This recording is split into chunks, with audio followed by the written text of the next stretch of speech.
చూడండి ఈ మట్టి గోడలు ఉన్న ఇంట్లో ఎంత చల్లగా ఉందంటే ఫ్యాన్ లేకపోయినా ఏసీ లేకపోయినా మనం ఉండిపోవచ్చు.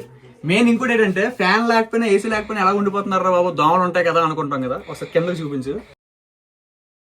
ఈ కిందన పేడ ఉంటది కదా, పేడ కల్లాపు జల్లుతారు అనమాట. ఇది జల్లడం వల్ల ఏమవుతుందంటే ఇలా ఈ పేడ కల్లాపు జల్లడం వల్ల ఏమవుతుందంటే దోమలో ఏగలో లోపలికి రావన్నమాట. అవి రాకపోవడం వల్ల మనశ్శాంతిగా పడుకోవచ్చు. దానితో ఇక్కడ చూసారా మంచిగా కిటికీ ఉంది, చల్లటి గాలి వస్తుంది, హాయిగా పడుకోవచ్చు. ఇంకోటి జాచు, ఇది ఏంటంటే ఇది ఒక కైండ్ ఆఫ్ ఫ్రూట్ లాంటిది. దీన్ని ఏం చేస్తారంటే ఫస్ట్ దీన్ని ఈ పైన ఉన్న షెల్ని కట్ చేస్తారు అనమాట. ఈ షెల్ని కట్ చేసి దీని లోపల ఉన్న కొంచెం ఏదైతే ఉందో స్టఫ్ని తీసేస్తారు. ఫస్ట్ దాన్ని ఎక్స్ట్రాక్ట్ చేసేసి అప్పుడు దీంట్లో కొంచెం వాటర్ వేసుకొని తాగుతారు అనమాట. ఇప్పుడు ఆవు పేడ గురించి తెలుసుకుందాం.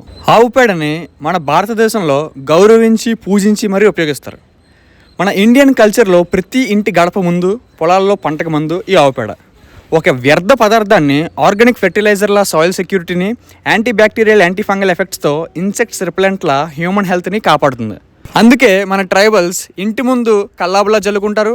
ఇంకొంతమంది లిక్విడ్ షీట్లా మార్చుకొని ఇంటి గుమ్మం ముందు గోడలకి ఒక క్లోత్ పెట్టి అలుగుతారనమాట ఇలాగా.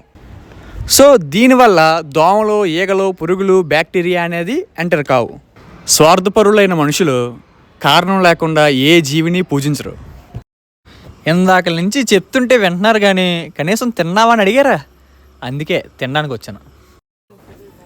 ఏంటో అన్ని రెస్టారెంట్స్లో టేస్ట్ చేసిన ఈ కర్రల పొయ్యి మీద వండే వంట వేరే ఫ్లేవర్ ఉంటుంది. బాబాయ్ మంచి వేడివేడి రవ్వతో చేస్తున్నారు, తిని పెడదాం. ఇప్పుడు పిల్లలు ఆడుకునే టైర్ ఆట గురించి తెలుసుకుందాం. ఎప్పుడైతే పిల్లలు ఒళ్ళు అలిసేలా ఆడతారో అప్పుడే వాళ్ళకి ఆకలి పుడుతుంది, నిద్ర బాగా పడుతుంది. ఆ నిద్రలోనే తిన్నది ఒంటి పడుతుంది. అసలు దీని ట్యాక్లింగే కొత్తగా ఉంది. చిన్నప్పుడు ఇలాగ ఆడుకున్నాం కానీ ఆ మెకానిజమే కొత్తగా ఉంది. ఆ కర్రలను అలాగా క్రాస్గా పెట్టి లెఫ్ట్ సైడ్ వాలిపోతుంటే రైట్ హ్యాండ్తోని, రైట్ సైడ్ వాలిపోతుంటే లెఫ్ట్ హ్యాండ్తోని బ్యాలెన్స్ చేస్తున్నారు. అసలు ఇక్కడ వాతావరణం ఈ ఎండలోనే ఇలా ఉందంటే ఇంకా వర్షం పడితే ఇంకా కేకలా ఉంటుంది. ఏంటి ఇలా వేస్తే బ్రేక్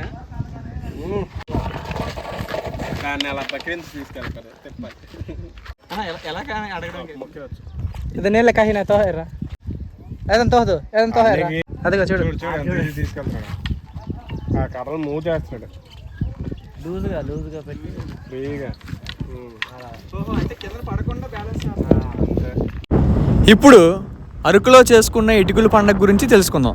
సంవత్సరానికి ఒకసారి చేసుకునే ఇటుకల పండుగకి ఈ వెదురు కర్రతో ఇలా ఉయ్యాల తయారు చేస్తారు. ఈ ఇటుకల పండుగలకి సంవత్సరానికి ఒకసారి. వీళ్ళ ఆచారాల్లో ఇటుకల పండక్కి ఈ ఉయ్యాల కట్టడం అనేది కూడా ఒక ఆచారం అనే చెప్తున్నారు.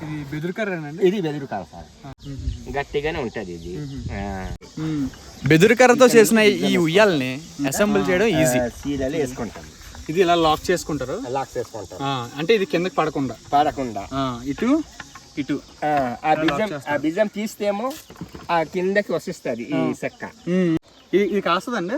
కాస్తుంది. సో ఇది డిస్మాంటిల్ చేసుకోవడానికి కూడా చాలా ఈజీగా ఉంటుంది.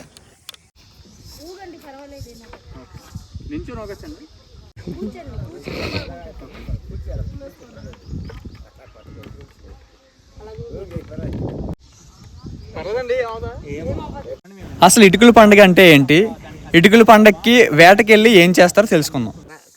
అడవికి వేటకి వెళ్ళినప్పుడు తేలు దొరికినా, ఎలక దొరికినా ఇలాంటి చిన్న చిన్నవి అయితే కొడతారంట. లేదంటే మొత్తం అడవి మొత్తం తిరిగి చూసేసి వస్తారంట. పెద్ద జంతువులను అయితే కొట్టరంట. వీళ్ళు పంట రైతులు కాబట్టి సంవత్సరానికి ఒకసారి వరి చేతికి వచ్చినప్పుడే ఇటుకల పండగ చేసుకుంటారు. ఈ పండగ జరిగే వారం రోజులు మగవాళ్ళు వేటకి వెళ్తారు, ఆడవాళ్ళు అడ్డుగోడలు కట్టి డబ్బులు దండుతారు. ఈ టైంలో ఆడవాళ్ళు కానీ మగవాళ్ళు కానీ ఏ పనికి వెళ్ళరు. ఎంత డబ్బులు ఇచ్చినా సరే వెళ్ళరంట.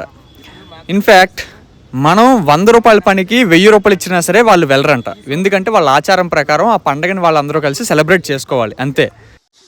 100 రూపాయల పనికి 200 ఇస్తాం అంటే కూడా మాకు ఇది మొత్తం. ఇప్పుడు ఏంటంటే ఇటుకల పండుగ రోజు వారం రోజులు జరిగితే ఆ వారం రోజులు మగవాళ్ళు అనేవాళ్ళు అడవికి వెళ్తారు, వేటాడడానికి వెళ్తారు. కానీ ఆడవాళ్ళు ఏం చేస్తారంటే ఇంట్లో ఉంటూ అప్పుడప్పుడు అక్కడ అటు చూడు అదిగో అది గేట్ వేస్తారు. అలాగా అక్కడ కూడా పాలు అమ్ముతారు. అలాగా అడ్డుగోడలు కడుతూ ఇక్కడ ఏం చేస్తారంటే ఆ పావలా బేడ ఎంతకంత అడిగి తీసుకుంటారు అన్నమాట.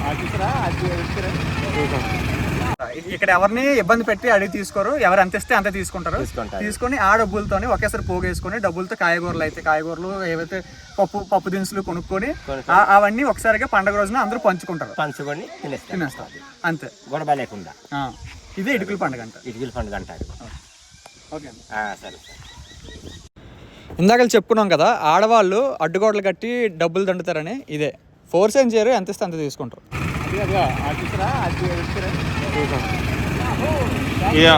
అక్కడే ఇచ్చామండి. అసలు ఇటుకల పండుగని దగ్గరుండి చూపిద్దామని అక్కడ దాకా వెళ్ళా, కానీ అక్కడ కొన్ని కారణాల చేత పండుగ జరపలేదు. కాబట్టి వచ్చే సంవత్సరం పక్కా దగ్గరుండి చూపిస్తా. ఈ లోపు కొత్త కంటెంట్ తో కలుసుకుందాం. లైక్ కుడు, షేర్ కుడు, సబ్స్క్రైబ్ మాడు. బాయ్.